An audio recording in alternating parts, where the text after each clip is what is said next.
And here's Egypt up close, where our story really plays out.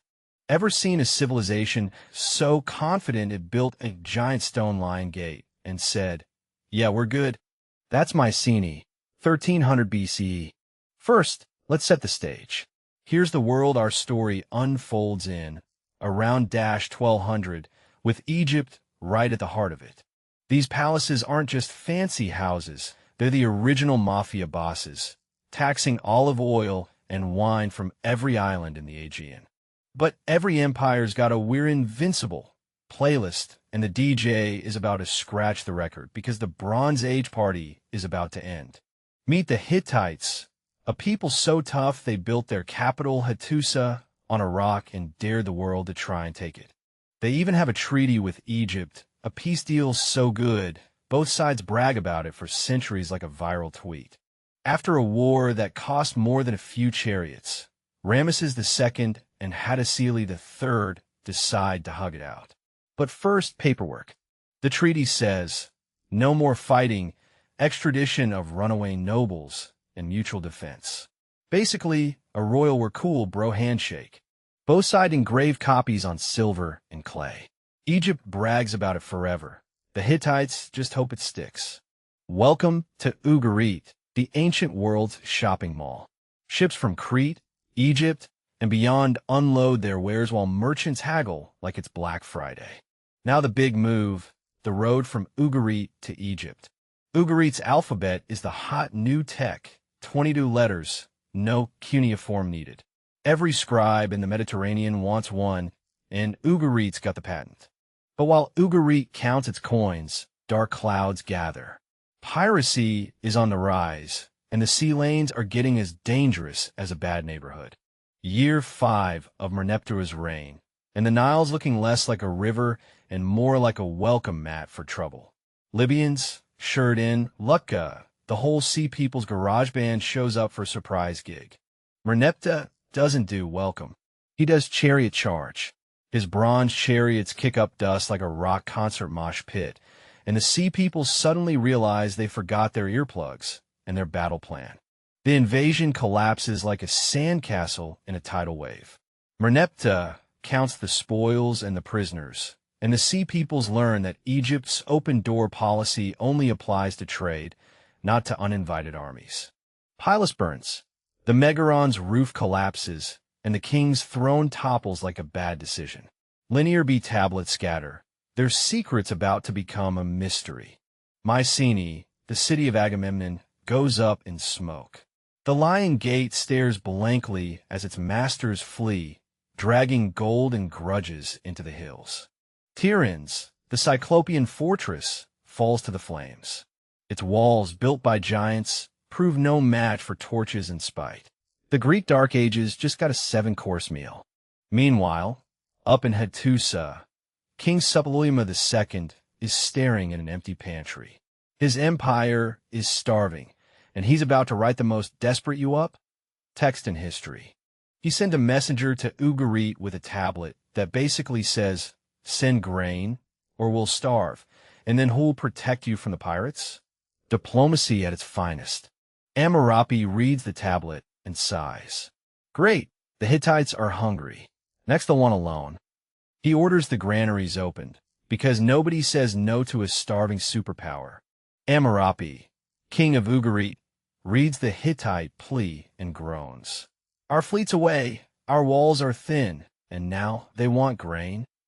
He scribbles a reply that's basically a shrug in cuneiform. He dictates a polite refusal. Sorry, Hittite bro, our ships are on vacation, and the grain we have is barely enough for our own bread. The scribe's stylus scratches like it's writing a breakup letter. But he can't say no entirely, so he scrapes together a tiny shipment, enough to feed a Hittite hamster, not an empire. Here's our love, the tablet seems to say. Good luck with that famine.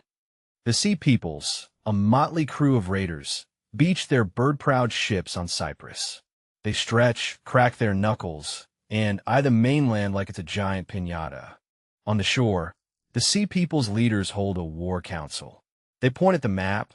Well, they point at the horizon because maps are for people who don't burn cities for a living. The Sea People's ships glide into Ugarit's harbor like it's a VIP parking spot. The harbor master doesn't even get to wave them off. Warriors leap ashore, torches in hand, and set the docks ablaze. The harbor becomes a bonfire with a side of screaming merchants. They storm the palace, looting gold and trinkets. King Amurapi's throne sits empty, looking as shocked as a monarch who just lost his kingdom. Hattusa's streets are empty. The Lion Gate, once proud, now leans like a tired old man after a bad night. Broken statues lie like fallen soldiers. The Hittite Empire, once the bully of the block, is now just a cautionary tale. Suppiluliuma II, the last Hittite king, looks back at his burning capital. Well, he mutters, at least the pantry is empty. Ramesses III squints at the horizon, where the Sea People's fleet bobs like a swarm of angry water beetles. Again, he mutters, we just fixed the gift shop. On the beach, Egyptian archers knock arrows and draw back, their arms trembling with anticipation. The first Sea People warrior leaps from his ship, and thwip, he's now a pincushion with a very confused expression. But the Sea Peoples don't retreat. They're stubborn, and their boats are already burning.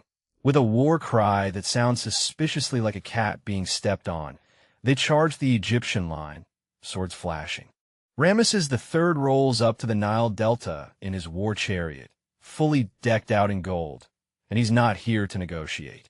He's here to ruin someone's day. His arrows rain down like angry hornets, and the Sea People's ships start looking like pincushions. Their crews are not amused. The Sea People's fleet is now a flaming parking lot, and the survivors are swimming for shore like it's a beach day.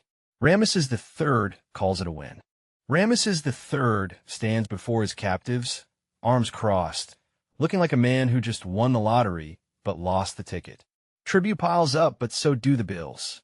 The treasury is a bottomless pit, and Ramesses is the guy with a teaspoon. His granaries are empty, his soldiers are unpaid, and his smile is held together by sheer denial. The great empire that once made gods tremble now can't afford new sandals for its army. Egypt survives, but it's running on fumes and a prayer to Ra. Tausret finally gets the throne, but it's like inheriting a flaming dumpster. Chancellor Bey stands beside her, grinning like a cat who just ate the canary. Bey's power play backfires spectacularly. The nobles don't want a chancellor pulling strings. They want a king who doesn't need a puppeteer.